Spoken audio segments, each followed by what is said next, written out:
On a frozen Vermont morning, a retired Navy SEAL named Daniel Cole followed his loyal German Shepherd Ranger into a ravine no one in Cedar Ridge had dared enter for 50 years. Locals whispered it was cursed, but what Daniel found buried beneath moss and stone wasn't a legend. It was the truth the whole town had tried to forget. Inside a crushed '69 Camaro lay the remains of Michael Turner, the man everyone swore had stolen charity money and run away with another woman. But beside those bones sat a metal cash box, still sealed, and a tape recording of a father fighting through a blizzard to save his dying daughter. A recording no one had ever heard, until now. And when Daniel pressed play, the town was forced to confront a truth darker, kinder, and far more heartbreaking than any rumor they'd ever spoken aloud. If you're ready for the full story, the injustice, the redemption, and the drive that was finally finished after 50 years, hit follow, stay with us till the end, and comment where you're listening from. Or simply type Amen for every parent who ever tried their best. The last stretch of autumn in the Vermont mountains had a way of thinning the world down to essentials.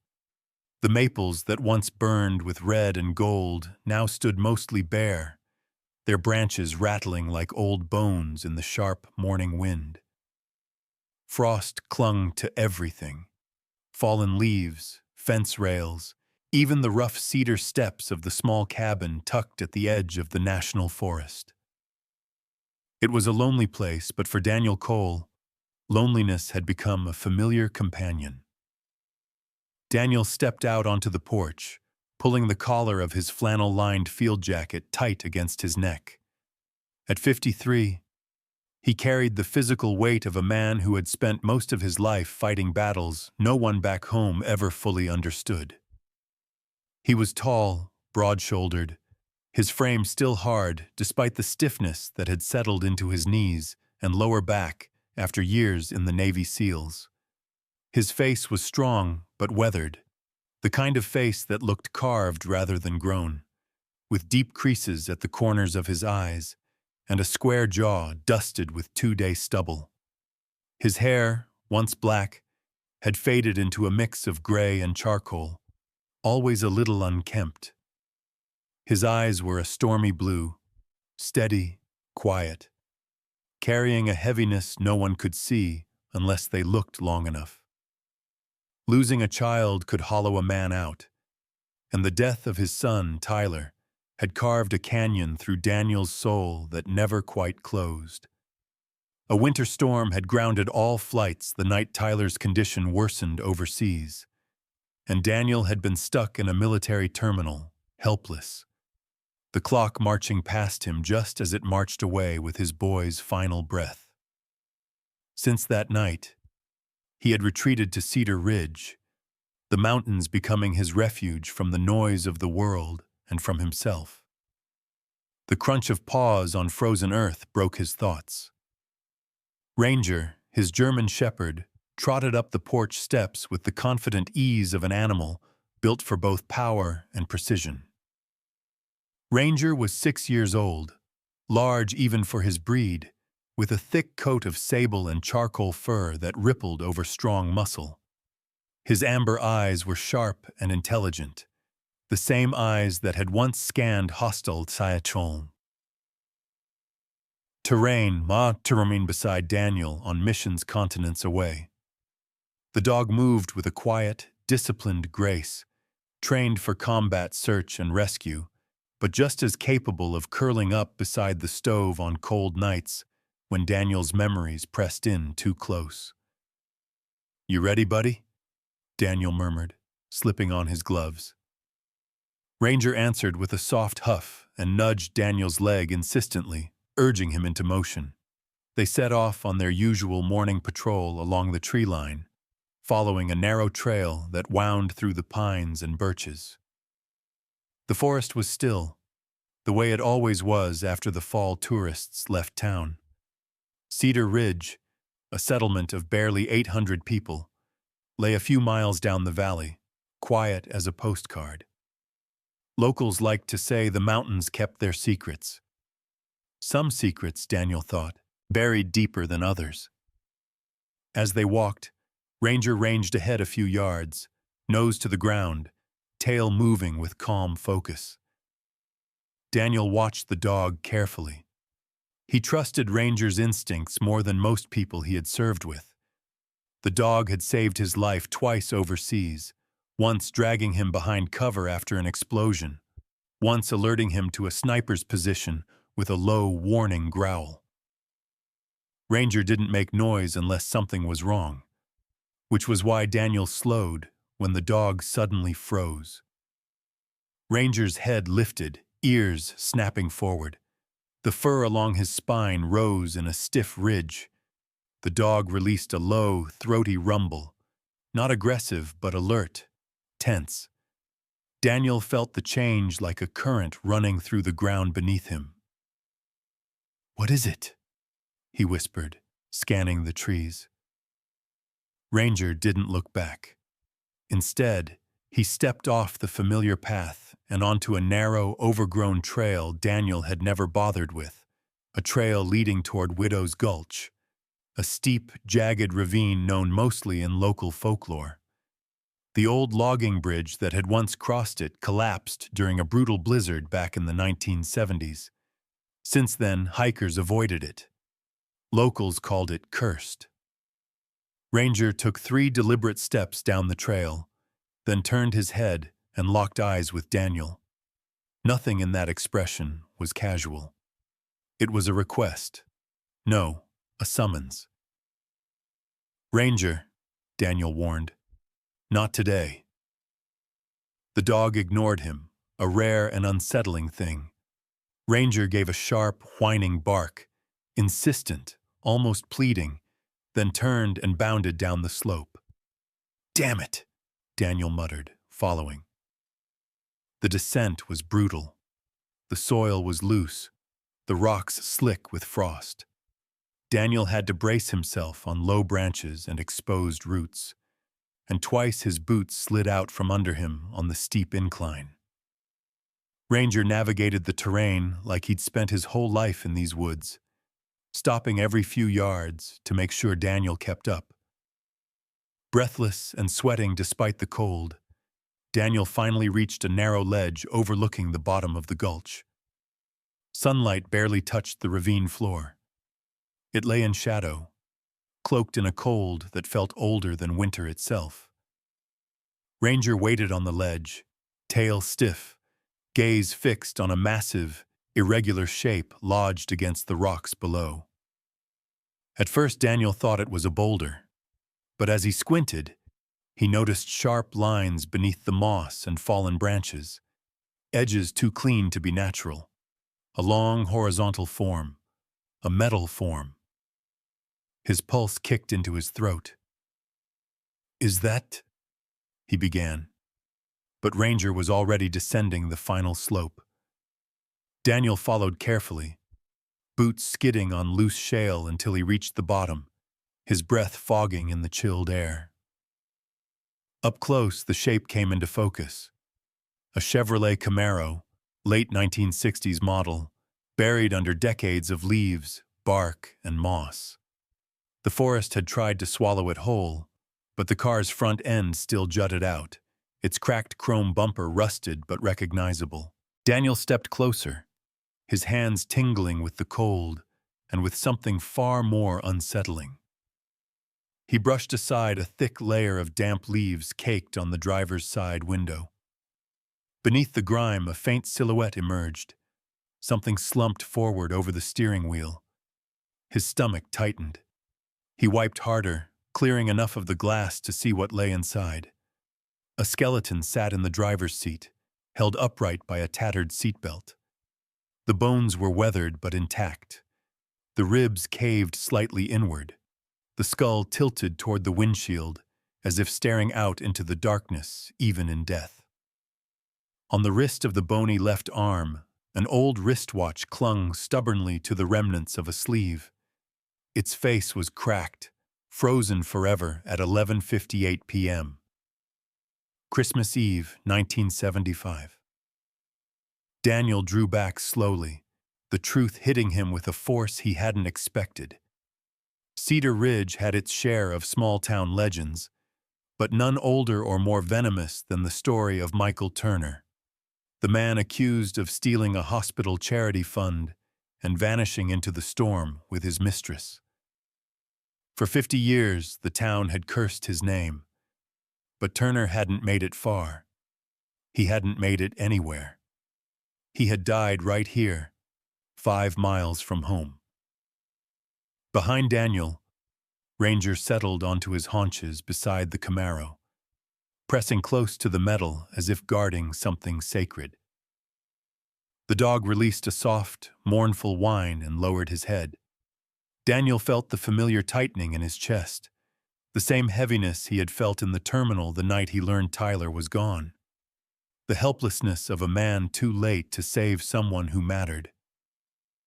"Looks like we've got a mission again," he whispered. Ranger thumped his tail once, solemn and steady, and in that shadowed ravine, with the past lying inches away beneath the glass, Daniel Cole knew this was only the beginning. The wind funneled through Widow's Gulch like a whisper rising from the past as Daniel stood beside the Camaro, the weight of discovery settling over him like fresh snow. Ranger kept close, his thick sable fur brushing Daniel's leg, amber eyes flicking between his owner and the half-buried vehicle, as though guarding both at once. The ravine was silent, except for the scrape of Daniel's gloves against metal as he forced the rusted door hinge. When it finally gave way, with a groan that sounded almost like protest, a stiff gust rolled out, carrying the stale scent of wet fabric, mildew, and 50 winters of forgotten time. Daniel stepped carefully, leaning inside the Camaro without disturbing the skeletal remains. The interior was a graveyard of decayed upholstery and shattered glass. The dashboard had split with age, the once vibrant red vinyl now dulled to a muddy brown. Ranger stayed at the door, ears pricked, every muscle still, as if understanding the sacredness of the moment. Daniel's flashlight revealed fragments of a life paused mid-breath, a thermos lying on its side, a child's mitten faded to gray, a broken keychain shaped like a baseball glove. He reached down, brushing away a cluster of brittle leaves near the driver's seat. Something metallic glinted beneath. Daniel crouched, tugged, and pulled out a steel cash box, its corners dented but still locked. The moment he lifted it, a memory stabbed through him. Airport floors, a storm howling outside, the helplessness of waiting while the world stole hours he didn't have. He swallowed hard. "Easy," he muttered to himself and worked the latch. It snapped open, revealing stacks of old bills wrapped in bank straps marked Cedar Ridge Community Bank. Not a dollar missing. Daniel exhaled sharply. So he never ran. The air felt heavier. Even Ranger bowed his head. Digging deeper below the seat, Daniel found a worn, leather-bound notebook, its edges curled, its spine softened by use. A rubber band held it shut, decayed and fragile. He eased it off and flipped open the first page. Michael Turner, December 1975, written in steady, tidy handwriting. The next item caught his eye. A hospital letter, folded crisply, protected inside a plastic sleeve now clouded with age. He held it up to the light slicing through the ravine. The letterhead read, Burlington Children's Medical Center. The wording was blunt, clinical, cold. It stated that the hospital required the full payment for a cardiac surgery scheduled for a little girl named Emily Turner to take place early morning on Christmas Day. If payment did not arrive in time, her slot would be forfeited. Daniel felt his throat tighten. Emily would be in her 50s today, if she had survived long enough for that to matter. He read on, letting his eyes travel across each looping stroke of ink in Michael's journal. The entries began 2 weeks before Christmas. Michael had been pawning tools, selling old furniture, borrowing small amounts from friends. He wrote about sleepless nights beside his daughter's bed, about his wife's fear and his own breaking resolve. The storm warning had come early on the 24th, shutting down the main route north. He wrote about taking the logging road instead, the only shot we have. His final entry, jagged and smeared, described the bridge collapsing, the fall, the pain tearing through his leg. He mentioned hearing church bells from Cedar Ridge, taunting him with their nearness while he remained trapped in darkness. His final words, written with almost no pressure left in the pen, read, "I tried, Em. Daddy tried." Daniel closed the notebook slowly, palms trembling. Ranger nudged his arm, sensing the shifting undercurrent inside him. The journal wasn't just a record. It was a mirror, reflecting the moment Daniel had failed Tyler when a winter storm swallowed his way home. The memory rose, cruel and vivid. The frantic phone call from the medical base overseas, the scramble to catch a transport plane, only to be grounded by weather. The way he had paced the terminal floor until a young medic approached him with eyes already apologizing. "We are not doing that again," Daniel whispered beneath his breath, though whether he meant failing a child or failing a dead man's name, even he did not know. He set the journal beside the cash box and continued searching the Camaro. Something wedged between the seat and the center console caught his eye. A cassette tape inside a cracked plastic shell, its label worn but still faintly legible. "Turner, Deck 24. Daniel held it carefully, knowing the moisture and cold had likely damaged it. But damaged didn't mean lost. Something about the tape made the air around him feel expectant. Ranger's ears flicked, and he let out another soft rumble, not warning this time, almost recognition. "We're taking this with us," Daniel said. He backed out of the Camaro, standing fully in the thin light filtering through the ravine. The cold pressed against him, but he barely felt it. With the journal tucked into his jacket and the cash box in his hands, he felt the weight of a story no one had been willing to hear for half a century. The injustice of it struck him harder than he expected. He looked up toward the ridge where the sky was turning a deeper slate gray with the coming evening. Climbing up the slope would be grueling, especially with the artifacts he carried. But staying wasn't an option. He needed tools, dry air, a functioning tape player. He needed answers, and evidence strong enough to confront a whole town that had buried the truth out of convenience. But before they could leave, Ranger stiffened again. Daniel followed the dog's line of sight. Near the fallen trunk at the far edge of the ravine, a shadow moved. Just enough to break the stillness. A figure stood partially hidden among the trees, the fading light catching the outline of a person, a woman by her silhouette, wrapped in a long coat, hair blown wild by the wind. Daniel's pulse spiked. He hadn't heard any approach. The ravine should have echoed footsteps. Ranger growled, low and warning, stepping forward. The woman didn't move closer. She didn't run either.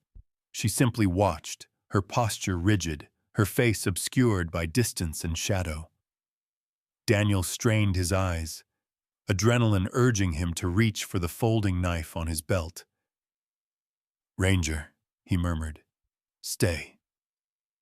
For a breathless moment, the woman remained still, then turned abruptly and disappeared into the tree line without a sound, leaving only the rustle of branches swaying behind her. Daniel stared after her, heartbeat hammering, the unease crawling up his spine sharper than the cold wind. Widow's Gulch had been abandoned for decades, so what the hell was someone doing watching them from the shadows? And why now, on the day the truth surfaced? Ranger pressed close to him again, gaze fixed on the tree line like he expected the figure to return. Daniel tightened his grip on the cash box, his other hand brushing the tape in his pocket. The past had woken up today, and now, apparently, someone else knew it too. "Come on," he whispered to Ranger, eyes still scanning the darkening woods. "We're not alone out here." They began the slow climb out of the gulch as the sky darkened above them, and the unanswered questions pressed in like the rising night. Daniel barely slept that night. Even back at his cabin, with Ranger curled close to the wood stove and the journal and cassette placed carefully on the table, the image of the mysterious woman watching them from the ravine clung to his thoughts like fog. He replayed the scene in his mind, her stillness, her silence, the way she vanished as if she had never been there. Whoever she was, she had known exactly where to stand, exactly how to disappear. But he shoved the unease aside. He had something more urgent to do at first light. By morning, a brittle frost lay across the clearing, whitening the grass and the old split-rail fence. Daniel loaded the cash box, the hospital letter, and a photocopy of several pages from the journal into a weathered satchel he had carried through more than one deployment. Ranger hopped into the truck before Daniel even opened the door fully, the dog's breath puffing in tiny clouds. Daniel ruffled the thick fur behind Ranger's ears. "This won't be easy," he warned. Ranger responded with a soft, resolute chuff. The drive to Emily Turner's property was short but steep, winding along the outskirts of Cedar Ridge. The road led to what had once been a thriving dairy farm, but now looked tired and sunken into itself. The farmhouse, a two-story structure with peeling white paint, sagged slightly on one side. Weeds choked the fence line, and an old red barn leaned like a drunk against the wind. Smoke curled weakly from the chimney, the only sign of life. Emily Turner stepped out onto the porch before Daniel could knock. She held a metal shovel in one hand and a coffee mug in the other. Emily was in her mid-50s, but carried the air of someone who had lived 2 lifetimes.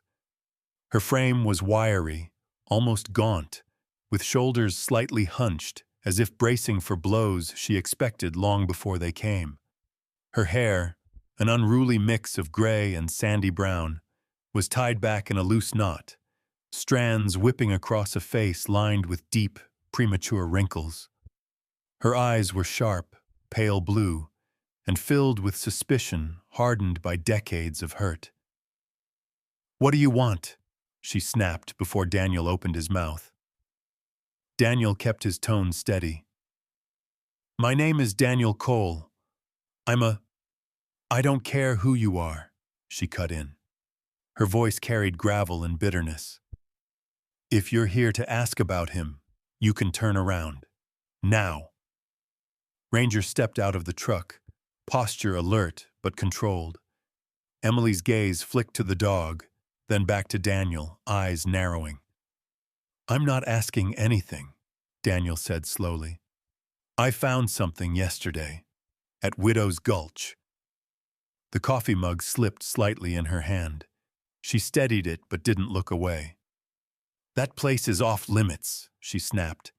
"People go poking around there when they want a ghost story. I'm not your ghost story." Daniel reached into the satchel. Emily raised the shovel instantly, her reaction fast and fierce, the motion of someone who had defended herself more than once. Daniel froze, palms open. "I'm not here to hurt you," he said quietly. "I've heard that before," Emily growled. Daniel nodded once and placed the satchel on the porch floor, slowly pushing it toward her with his boot. Your father didn't run off with stolen money. His car went off the bridge. He died trying to get to the hospital. I found all of it. Emily's face contorted. Anger, disbelief, something deeper flickering behind her eyes. Don't, her voice cracked. Don't you dare come here with lies. I've had 50 years of that town calling him a thief, a coward. You think I haven't heard every version of the story? It's not a story, Daniel said, gently but firmly. It's evidence. Emily's grip on the shovel tightened, knuckles white. Get off my land. Daniel took a breath. Emily, I found your father's journal, the hospital letter, the cash, every dollar he collected. He wasn't running. He was... I said get off, she screamed, swinging the shovel downward. Not at him, but at the satchel, sending it tumbling off the porch. Ranger leapt forward immediately, planting himself between Daniel and the oncoming threat, his muscles rigid, hackles raised but expression controlled, trained to neutralize danger, not escalate it. Emily stumbled back, startled not by aggression, but by how calmly the dog stood his ground. His posture wasn't violent.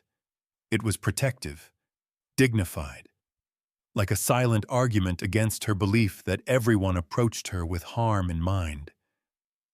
For a long moment, nothing moved but the cold wind sweeping across the porch.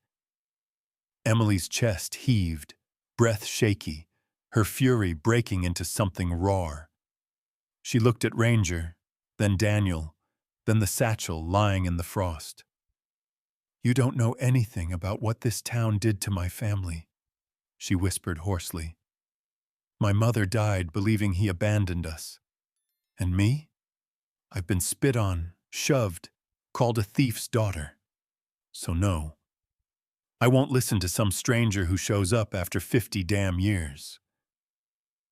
Daniel's heart hollowed at her words, but he knew he couldn't force her to look. Not today. Not like this. He lowered his gaze. All right. I'll leave. He called softly. Ranger.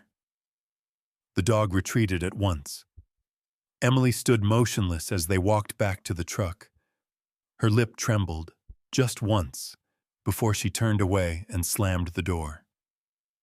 As Daniel pulled away from the driveway, Ranger rested his head against the window, watching the house shrink into the distance.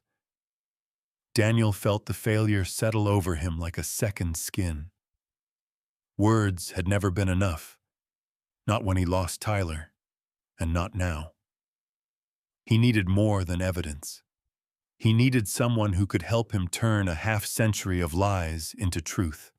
The Cedar Ridge Public Library stood near the center of town, a brick building with a sagging front awning and a single bench leaning crookedly beneath an old maple tree. Inside, the warm scent of paper and dust hugged the air.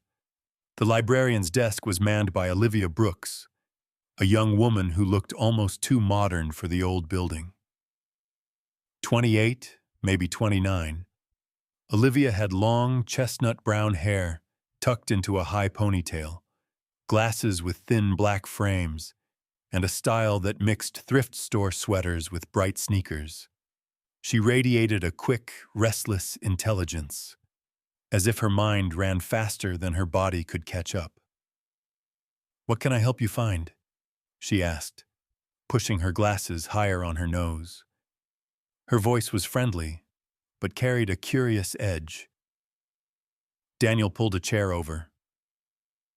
Old case files, newspaper archives, specifically about Michael Turner.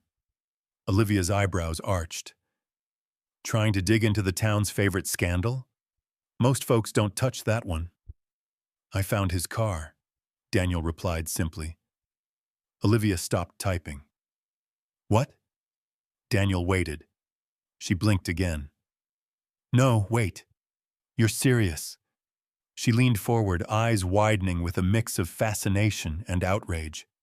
If you actually found it, that means the entire case might be garbage.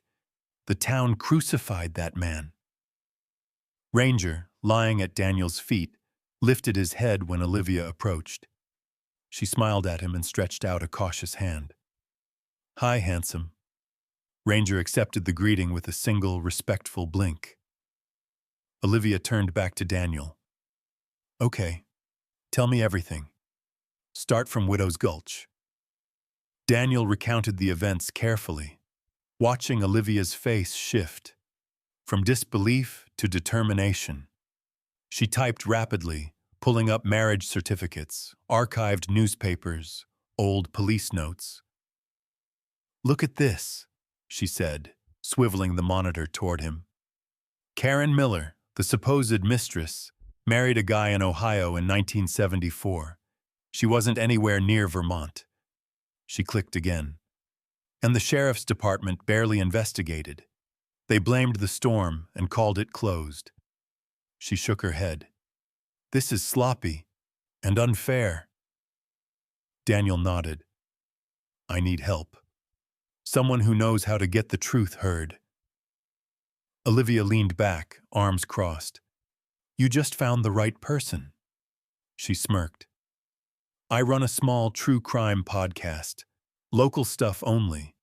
It's not big, but people here listen. If we do this right, the whole town will hear the real story. Her fingers tapped the desk, fast, excited. But first, we need to get that cassette working. It could blow everything open. Before Daniel could answer, Ranger let out a sudden low growl, his gaze fixed on the library door. A silhouette passed the frosted glass, slow, watching, then moved out of sight. The same unease from the ravine returned like a cold hand closing around Daniel's spine. Someone was following them, and this time they were close. Daniel worked through the night inside the dim glow of his cabin, the only steady light coming from the old desk lamp he'd salvaged years ago.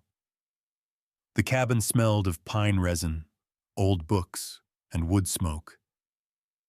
Ranger lay stretched out beneath the table, his large body forming a warm, silent barrier between Daniel and the cold creeping in from the floorboards. Every so often, the German shepherd lifted his head, amber eyes following his owner's movements as if reading the tension carried in Daniel's shoulders. The cassette lay disassembled across the table like a delicate body awaiting surgery. The plastic case had cracked from decades in the ravine, and moisture had warped the tape inside. But Daniel had learned patience long before he learned grief. He rewound gently, using a pencil and tweezers, working by instinct. Part soldier, part mechanic, part man desperate to resurrect a voice lost to time. Olivia had offered to help earlier, but Daniel preferred to do this alone. Some tasks required the quiet company of ghosts. When he finally clicked the cassette back into the old portable player, he hesitated. Ranger felt it and raised his head fully, ears pricked. All right, Daniel whispered, more to himself than the dog. Let's hear him. He pressed play. Static filled the room first, thin, abrasive, like distant rain tapping on broken glass. Then, slowly, the static parted, and another sound slipped through, the low growl of an engine straining against wind. In the background, something whistled sharply, the unmistakable scream of a winter storm. A man's breathing came next, labored, uneven, but steady. Then a voice. Emily, we're almost there, sweetheart. The voice was weary but warm, the kind of voice belonging to a father who had stayed up too many nights beside a hospital bed. Daniel felt the air leave his lungs. Michael Turner spoke in fragmented pieces, describing the money bags beside him, describing the bridge he prayed would still be intact, describing how Emily had looked that morning, how her tiny hand barely wrapped around his thumb. He muttered about beating the storm, about prayers whispered to a God he hoped still listened. At one point, he hummed softly, an old lullaby, broken by the sound of tires skidding over ice. Then came the snap. The recording jolted, a crack like a gunshot, followed by the roar of the car plunging downward. Metal twisted, glass shattered. Michael cried out, once, then silence, except for the wind. After nearly half a minute, Michael's voice reemerged, hoarse, faint, each word drenched in pain. "Tell Louise, I didn't run. Tell Em, Daddy tried." The tape ended with a final exhale that made Ranger stand abruptly and lean his head against Daniel's leg. Daniel shut the player off. The silence after the tape was louder than the storm inside it. Olivia Brooks arrived just after dawn, bursting into the cabin with cheeks reddened from the cold and her heavy canvas coat dusted with frost. She carried her energy like a small weather system, restless, purposeful. "You got it working?" she asked breathlessly, pushing her glasses up her nose. Daniel nodded. "You need to hear it." Olivia took a seat, pulling her ponytail over her shoulder. She looked young, but the intensity in her brown eyes belonged to someone who had already carved her place in the world with sharpened conviction. When the recording played for her, Olivia's posture slowly changed, from curious to stunned to furious. By the time the tape ended, she pressed a fist to her mouth, blinking rapidly. "That town destroyed him," she whispered, "and they destroyed Emily along with him." Daniel packed the cash box, the letter, the journal, and the cassette into his satchel. "We're taking this to the sheriff." Olivia exhaled sharply. "Good, because he's got a lot to answer for." The Cedar Ridge Sheriff's Office sat near the town square, a squat brick building with a metal roof and a flagpole that creaked in the winter wind. Sheriff Grant Miller met them at the door. He was a man in his early 60s, thick-set with broad shoulders and a jaw built from the same granite as the mountains around them. His once blonde hair had gone mostly white, and a neatly trimmed beard lined his chin. His eyes, gray and tired, carried the weight of a man who had spent too many years containing everyone else's trouble while avoiding his own. He crossed his arms as Daniel entered. "Cole, Brooks, this better not be another rumor." Daniel placed the satchel on the desk. "It's not a rumor. It's evidence you missed 50 years ago." Miller bristled. "Watch your tone." "You watch this," Olivia shot back, her tone sharp as flint. She set the cassette player on the desk. Sheriff Miller's gaze flickered uneasily. "What is that?" "The truth," she answered. Daniel pressed play again. At first, Miller looked bored, then confused, then alarmed. By the time Michael Turner's final words filled the room, "Daddy tried," Miller's face had drained of color. He lowered himself into his chair as though the weight of the truth had finally found him. "My father was the sheriff back then," he murmured. He told the town Turner vanished in the storm, that he stole the money, that he'd never be found." Olivia stepped forward, voice steady. "You're the sheriff now, so what are you going to do about it?" Miller rubbed his forehead. "I can't undo what was done." "But you can stop it from continuing," Daniel replied. The sheriff looked at the cash box, every dollar unspent, at the hospital letter, at the journal, at Ranger, who stood silently at Daniel's side, eyes fixed on him like a living verdict. After several long moments, Miller nodded. We're taking this public. All of it. A town hall meeting tonight. I'll issue the statement myself. Olivia crossed her arms. And the apology? Miller exhaled deeply. Yes, the apology. The town hall was packed by evening. Weathered farmers, retirees in thick coats, parents with children, faces Daniel had passed on the street, but never truly seen. A hush settled over the room when Sheriff Miller stepped up to the podium. His voice shook slightly as he spoke. We wronged Michael Turner. We wronged his family. And we wronged this town by letting a lie fester for 50 years. Gasps rippled through the crowd as Daniel played the tape once more. Many covered their mouths, some wiped tears, others bowed their heads, ashamed. Ranger sat at Daniel's feet, posture dignified, eyes fixed on the crowd with quiet judgment. As the recording ended, a sudden commotion stirred near the back of the hall. People parted, startled, murmuring.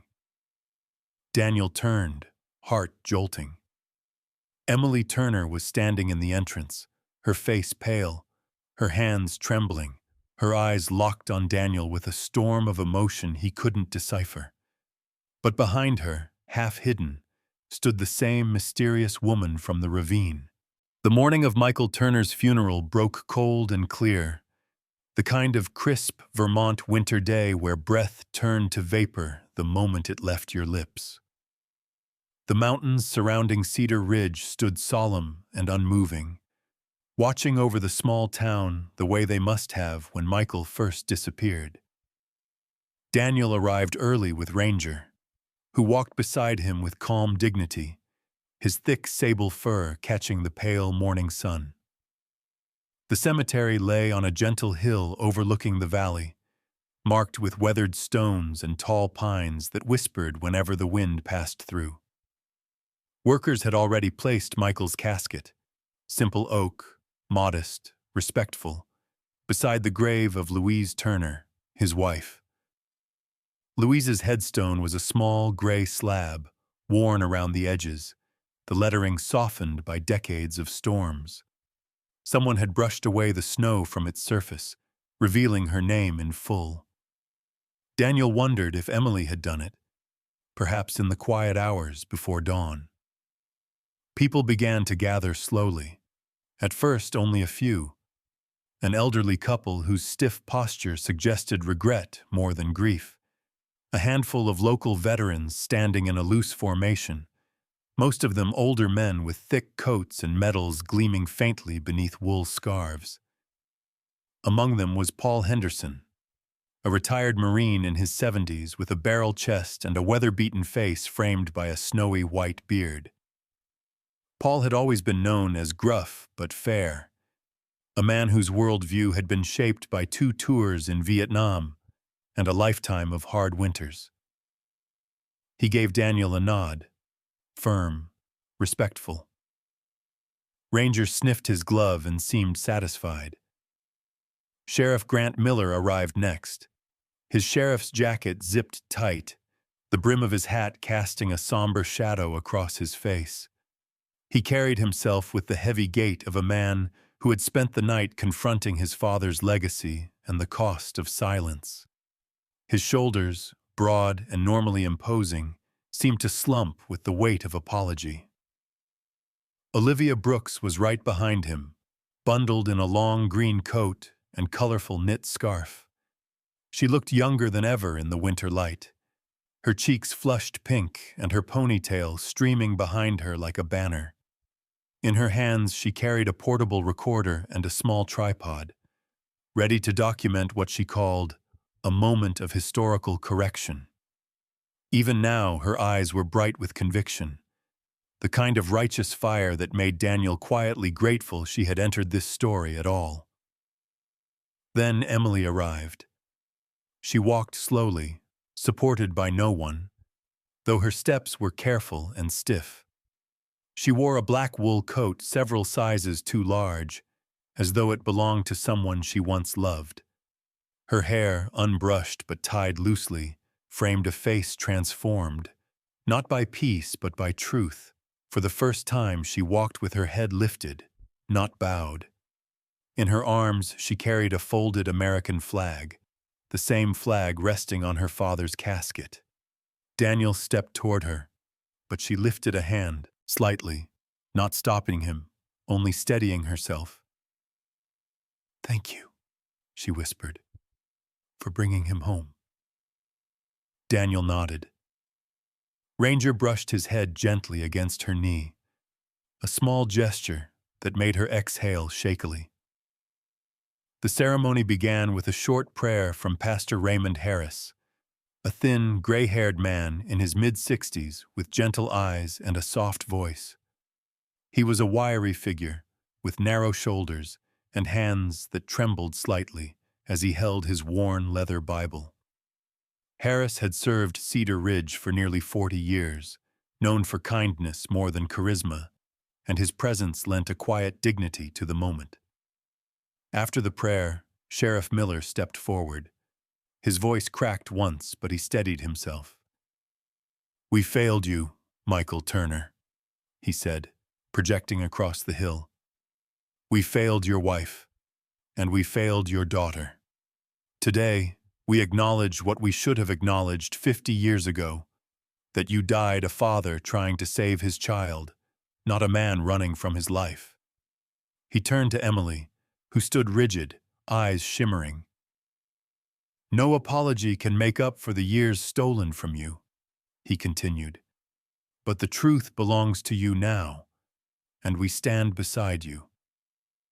Emily pressed the folded flag to her chest and nodded, but she did not speak. When the time came to lower the casket, Daniel stepped forward in his old SEAL dress uniform. It fit a little tighter at the shoulders now, but he wore it with the solemnity of someone honoring a fellow father, not just a fellow service member. He raised his hand in a military salute, his posture straight, unwavering. Ranger sat beside him, head bowed as though he understood the ritual. Olivia pressed the button on her recorder, the red light blinking as she captured the exact moment Cedar Ridge finally admitted the truth. Across the cemetery, a hush fell so complete that the soft creak of the lowering cables seemed unbearably loud. Then Daniel pressed play on the cassette recorder.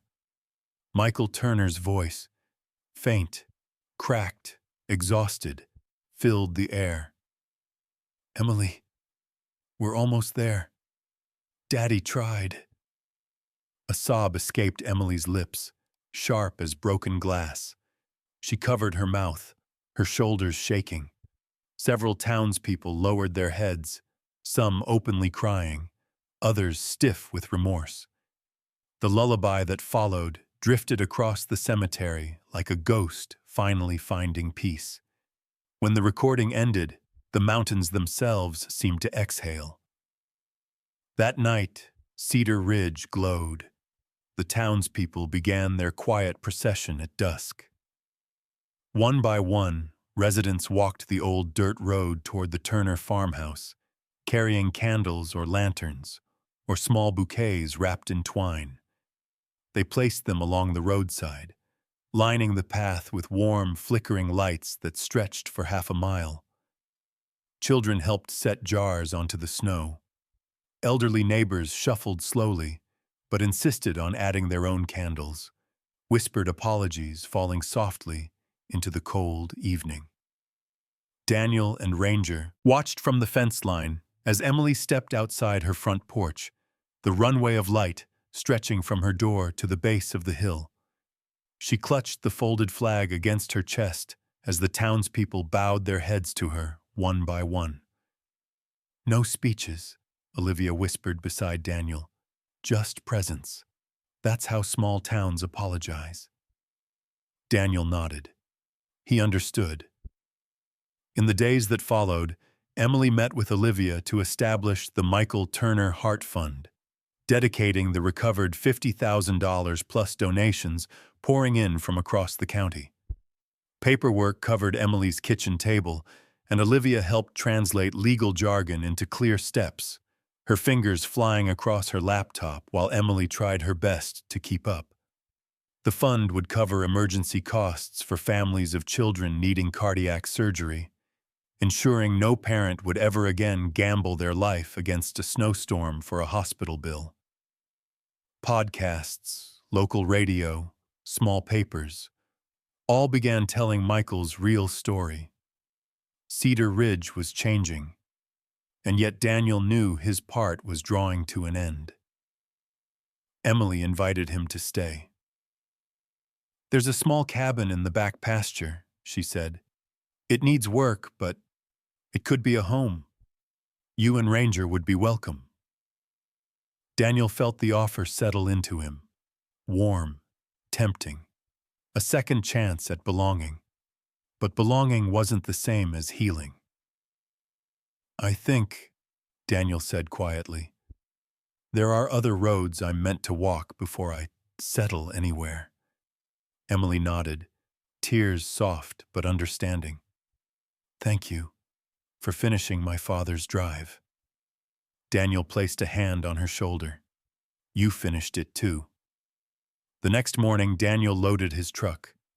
Ranger jumped into the passenger seat, circling once before settling with his head across Daniel's thigh. As they drove down the mountain road, the winter sun rose behind them, catching the snow in bright shards. Daniel leaned down, brushing Ranger's ear. "We were late for my boy," he murmured, voice thick. "But we weren't late for him. We finished a drive that should have ended 50 years ago." Ranger thumped his tail softly. Together they followed the open road toward whatever waited next.